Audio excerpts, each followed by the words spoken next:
Part 1. In ancient Greece, roasted chicken wasn't, 2019 just a meal, it was a symbol of wealth and status. Roasting brought out the natural flavors of the meat, making it a dish fit for gods. The secret to this recipe lies in the way the chicken is seasoned and roasted. Greek cuisine made use of herbs like thyme, rosemary, and oregano to add flavor to their dishes. For this recipe, we, 201 be using a combination of these herbs along with garlic and lemon juice. Preheat your oven to 425 U00B0F, 220 U00BCTC. Rinse the chicken and pat it dry with paper towels. Season the chicken with salt, pepper, thyme, rosemary, oregano, and garlic powder. Mix the lemon juice and olive oil in a bowl and brush the mixture onto the chicken. Place the chicken in a roasting pan and put it in the oven. Roast for about 45 to 50 minutes or until the chicken is golden brown and cooked through. Part 2. In this video, we will show you a simple hack to make fluffy homemade dinner rolls without using yeast.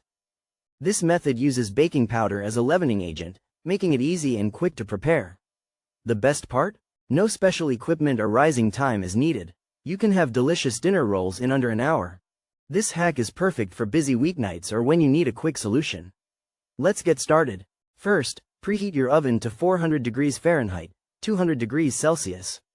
Next, mix together the dry ingredients, flour, baking powder, salt, and sugar. In a separate bowl, whisk together the wet ingredients, milk, eggs, and melted butter. Now it's time to combine the wet and dry ingredients. Mix until a sticky dough forms. Knead the dough for 5 to 7 minutes until it becomes smooth and elastic. Divide the dough into 8 to 10 equal pieces. Roll each piece into a ball and then flatten slightly into a disc shape. Place the rolls on a baking sheet lined with parchment paper, leaving about 1 inch of space between each roll. Bake for 12 to 15 minutes or until golden brown. That's it, your fluffy homemade dinner rolls are ready. Enjoy. Part 3. In this photo-based video, we explore why one lawyer's council estate dinner party was a perfect storm of classist insensitivity. The party was meant to be a fun and lighthearted celebration of food and company, but it ended up being a stark reminder of the class divide in our society. The hosts, dressed in their finest attire, looked out of place among the guests who were more likely to be wearing tracksuits and trainers. The guest list was also a telling indicator of the party's classist leanings, with only a select few invited to the exclusive gathering. Despite the hosts' best efforts to create a warm and welcoming atmosphere, the party ultimately felt like an exercise in social climbing. The food, too, was a reflection of the hosts' middle-class background, with dishes that were more suited to a Michelin-starred restaurant than a casual dinner party. As we delve into this story, we'll explore why this council estate dinner party was such a misstep and what it says about our class system. We'll also examine the historical context behind the party's name and how it reflects the complexities of class identity. In the end, this video is not just about one party gone wrong but about the broader implications of classism in our society. By examining this story through a critical lens, we can gain a deeper understanding of why some people are more comfortable talking about food than class. This video is a must-watch for anyone interested in social justice, classism, and the complexities of identity. Part 4. Lasagna is a classic Italian dish that can be intimidating to make, especially for beginners. However, with some knowledge and practice, anyone can master this beloved recipe. One of the most common mistakes people make when cooking lasagna is not preheating the oven correctly. This can result in a slow-cooked, undercooked, or even burnt dish. Another mistake is using low-quality ingredients, such as subpar cheese or wilted spinach. These ingredients can greatly affect the flavor and texture of the final product. It's also important to layer the lasagna correctly, starting with a thin layer of sauce at the bottom, followed by a layer of noodles, then cheese, and so on. This ensures even cooking and prevents the dish from becoming too soggy. Another crucial mistake is not letting the lasagna rest before serving. This allows the flavors to meld together and the cheese to set, resulting in a more satisfying and cohesive final product. Finally, it's essential to use a meat sauce that's rich and flavorful, as this will elevate the entire dish. By avoiding these common mistakes, you can create a truly exceptional lasagna that will impress family and friends alike. Part 5. Wampanoag tribe had a long history of friendly relations with English colonists before the famous meal. The Wampanoag had already suffered from disease and violence inflicted by European colonizers.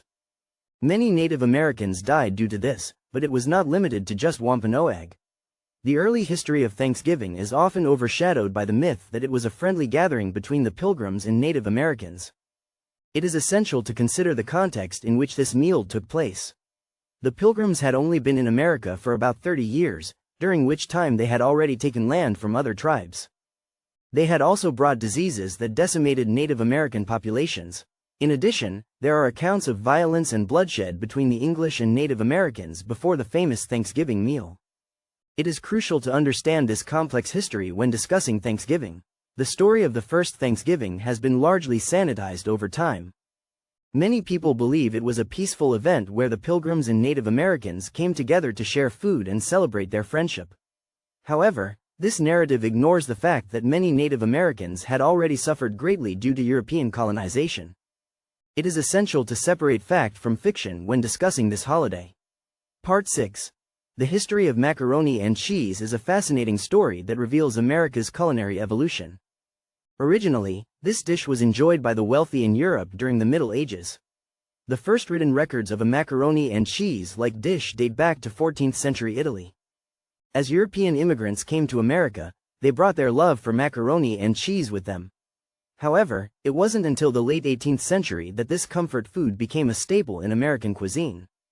The dish gained popularity during the Civil War era when canned condensed milk was introduced, making it possible to mass-produce macaroni and cheese.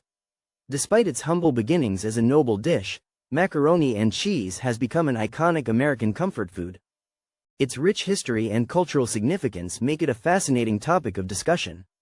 In conclusion, the next time you indulge in a creamy plate of macaroni and cheese, remember the nobility that inspired this beloved dish. Furthermore, exploring the history of macaroni and cheese can provide valuable insights into America's culinary past and its evolution as a melting pot of cultures. Ultimately, understanding the story behind macaroni and cheese can enrich our appreciation for this comfort food. Moreover, learning about the cultural context in which macaroni and cheese was created can help us better understand the social and historical factors that shaped American cuisine.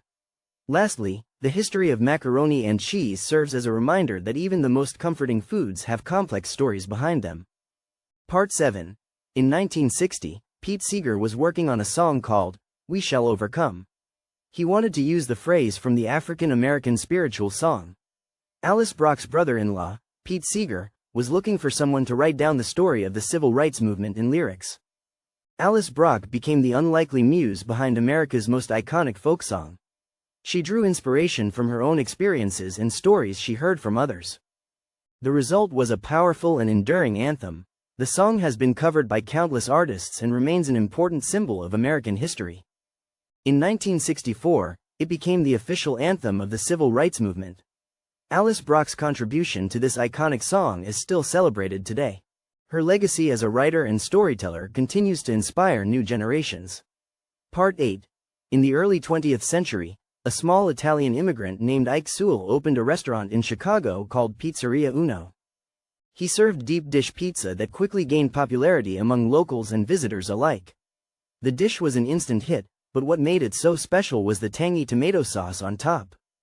This sauce became a staple of American cuisine, especially when paired with melted mozzarella cheese and various meats or vegetables. The original recipe called for crushed tomatoes, tomato paste, onions, garlic, salt, and sugar. Over time, this basic recipe evolved into the iconic national pasta sauce we know today. Many brands now use similar ingredients to recreate this classic flavor profile. Despite its widespread popularity, the story of America's national pasta sauce remains a fascinating tale of cultural exchange and culinary innovation. The dish has become an integral part of American food culture, enjoyed by people from all walks of life. In conclusion, Ike Sewell's creation is a testament to the power of food to bring people together. Part 9. Lobster rolls have a long history dating back to the early 20th century in Maine, where they were served as a cheap alternative to other seafood options. This dish was popularized by lobster fishermen who would boil and serve the lobsters on a bun.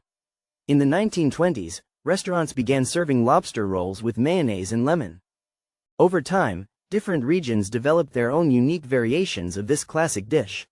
Lobster rolls are often associated with summer because they are typically served in outdoor settings or at beachside restaurants. The iconic lobster roll was popularized by Red's Eats in Wiscasset, Maine, which has been serving these delicious rolls since 1947.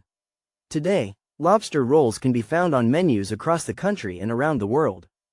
This dish is not just a tasty treat but also carries significant cultural and historical value. Lobster rolls have become an integral part of American summer cuisine.